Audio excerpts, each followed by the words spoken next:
Markets are built on continuity. Prices update, orders clear, data flows. Participants rarely question this process because it usually works quietly in the background. When it doesn't, the disruption is often treated as technical, temporary, or inconsequential. But in modern financial systems, data continuity is not a convenience. It is a structural assumption. When CME data went offline, the immediate reaction was muted. No panic headlines, no visible dislocation. To many observers, it appeared to be a routine outage and operational issue quickly resolved. But markets do not react only to what happens. They react to what is revealed. And this incident revealed something more important than a missing data feed. The CME is not just an exchange. It is a central nervous system for global derivatives pricing. Futures, options, margin models, and risk calculations reference its data continuously. When that stream is interrupted, even briefly, it exposes how much of modern market behavior depends on uninterrupted visibility rather than underlying certainty. The concern is not that data went offline. Systems fail occasionally. The concern is how quickly markets move to dismiss the implications. Price discovery did not stop, but confidence quietly narrowed. Participants were forced to operate with less information, even if only for a short window.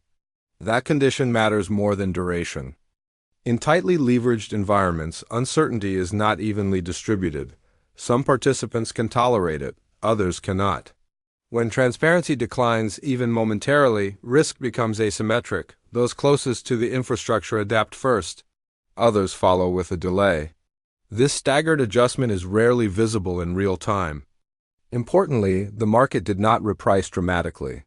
That is precisely the issue. The absence of visible reaction is often mistaken for absence of risk. In reality, it can indicate that risk has been deferred rather than resolved. Systems built on constant data flows are efficient until they are required to function without them. This is why the phrase underestimating the risk matters. It does not imply imminent failure. It implies miscalibration. Markets tend to price outcomes, not dependencies. Data continuity is one of those dependencies that remains invisible until it is questioned. If you follow markets for structure rather than surface-level moves, this is the kind of event worth paying attention to. Not because of what it caused, but because of what it exposed. Consider subscribing if this approach focused on how systems behave under minor stress, rather than major crisis aligns with how you prefer to understand markets. The key idea is simple. When core infrastructure briefly disappears, even without dramatic consequence, it reveals how narrow the margin for error has become. The market continued to function, but it did so by leaning harder on assumptions that are rarely tested. To understand why those assumptions matter more now than they did in the past, we need to look at how modern markets use data not as information, but as stability itself. Modern markets do not simply consume data. They are organized around it.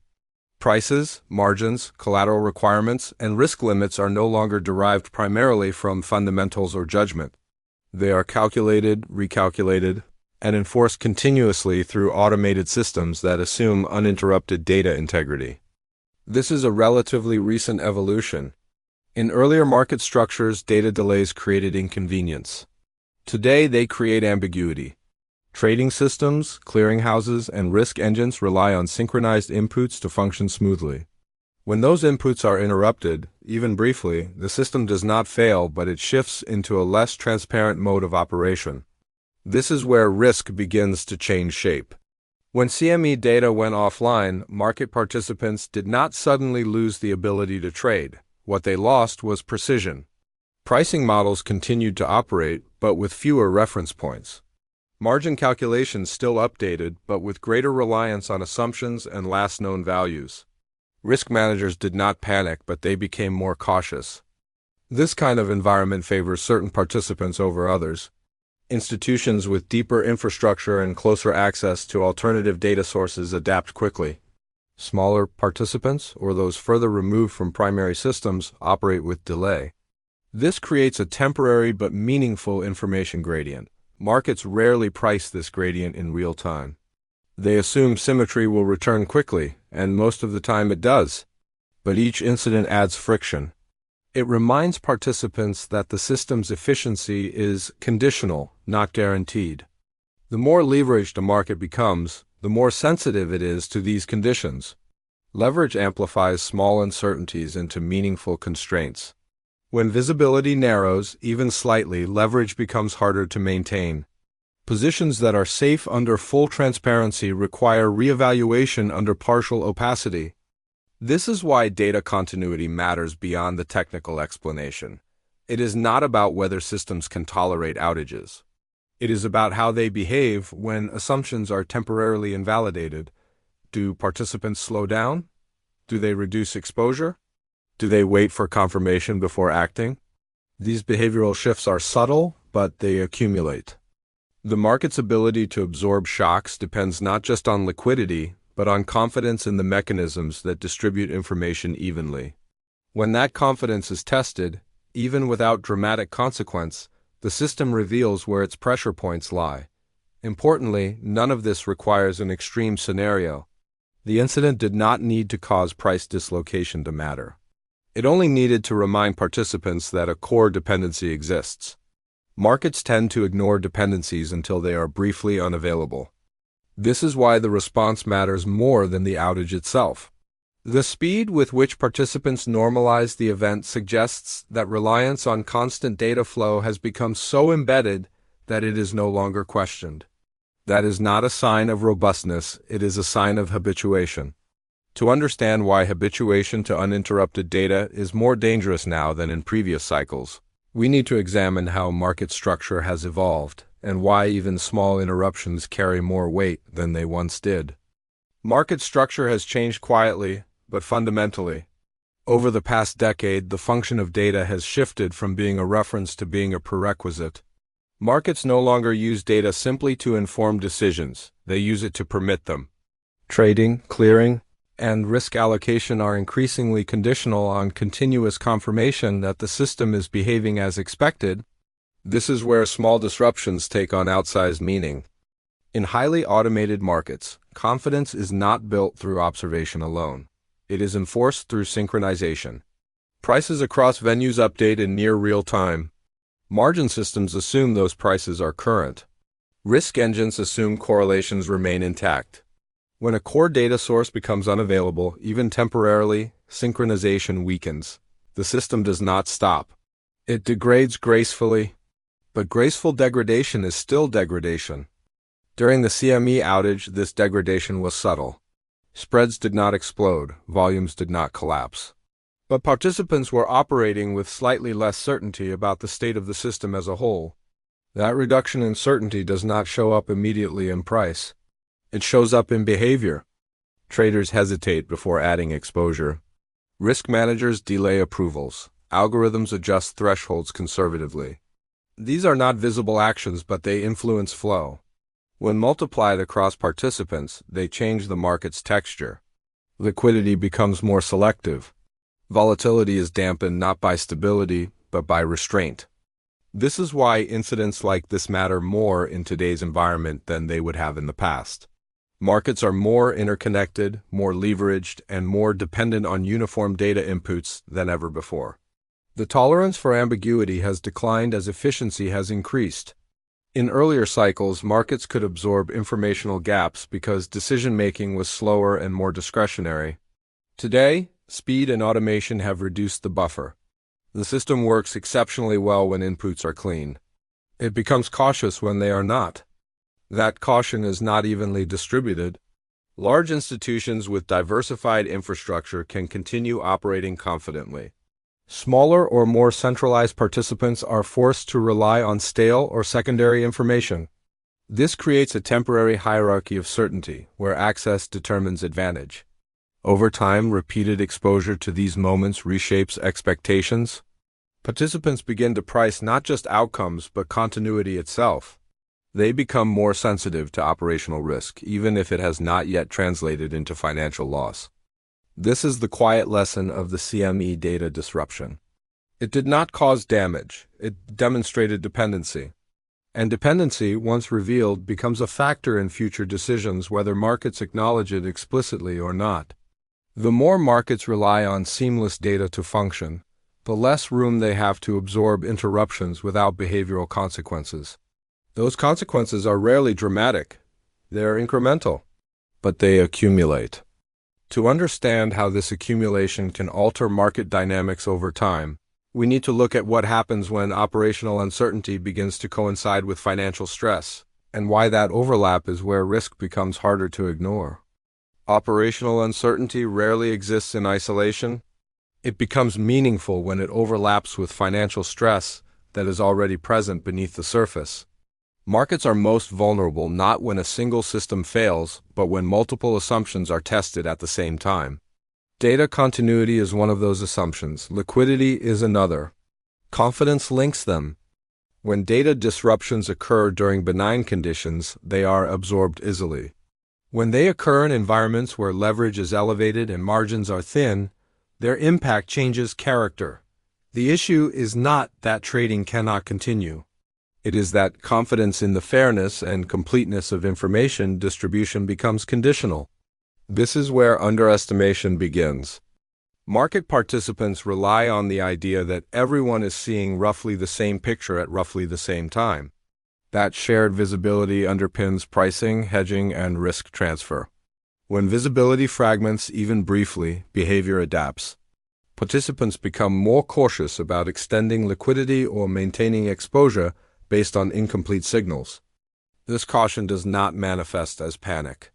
It manifests as hesitation. Liquidity is still present, but it is offered selectively. Depth appears adequate, but it is thinner than expected once tested. These conditions can persist without incident, reinforcing the belief that nothing is wrong. But the system has changed. The CME outage highlighted how tightly integrated pricing and risk management have become. When a central reference point is unavailable, the system does not immediately fail. It becomes more dependent on redundancy, workarounds, and judgment. Those tools are effective, but they are not infinite. As markets continue to operate under these conditions, the cost of error rises. Participants become less willing to rely on assumptions that have not been explicitly validated. This shifts behavior toward defensiveness rather than expansion. Risk is not removed. It is redistributed. Importantly, this redistribution tends to concentrate in less visible places. Balance sheets are adjusted quietly. Exposures are reduced incrementally. Optionality is preserved rather than deployed. None of these actions attract attention. Together, they reduce the system's ability to absorb shocks smoothly. This is why the absence of immediate disruption following a data outage is not reassuring. It indicates that adaptation occurred without forcing recognition. Markets often interpret this as resilience. In reality, it may reflect a narrowing of tolerance. As operational uncertainty becomes part of the background, it compounds existing financial pressures. Elevated leverage, tight collateral conditions, and concentrated liquidity pools all become more sensitive to small disturbances. The system continues to function, but with less margin for error. Understanding this dynamic is essential. Risk is not defined solely by events. It is defined by the system's capacity to absorb them. When capacity is reduced quietly, risk increases even if volatility remains low.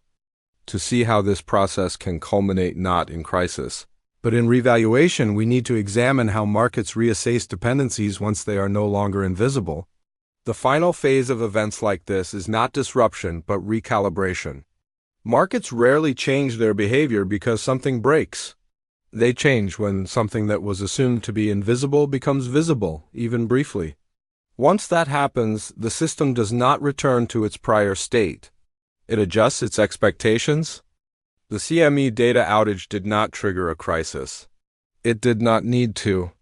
Its significance lies in what it added to the collective memory of the market. Participants now know, with fresh confirmation, that a core dependency can be interrupted without warning. That knowledge does not disappear when the system comes back online. It becomes part of future decision-making.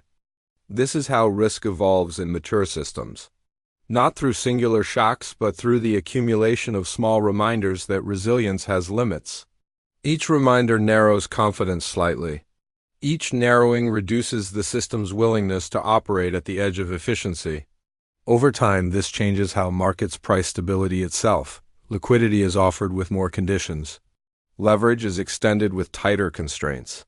Operational assumptions are stress-tested more frequently. None of this appears dramatic on a chart, but it alters the distribution of risk beneath the surface. This is why the market may be underestimating the risk. Not because a data outage is catastrophic, but because the cost of relying on uninterrupted infrastructure is rising. Modern markets are optimized for speed and synchronization. That optimization reduces tolerance for ambiguity. When ambiguity appears, even briefly, it has a disproportionate effect on behavior. The most important takeaway is not about CME specifically. It is about dependency. As markets become more automated, more centralized, and more interconnected, their reliance on flawless data flows increases. That reliance is efficient, but it is not neutral. It concentrates risk in places that are rarely priced directly. Events like this expose those concentrations without forcing immediate repricing.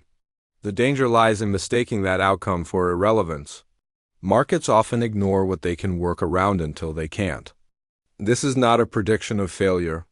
It is an observation about structure. Systems that operate with minimal slack can appear robust right up until the moment they are required to adapt quickly. The adaptation itself becomes the source of stress. If you've been watching how markets respond not just to economic data, but to operational signals like outages, delays, or reporting anomalies, you've likely noticed a pattern. These events matter most when they coincide with already elevated financial pressure. They rarely act alone.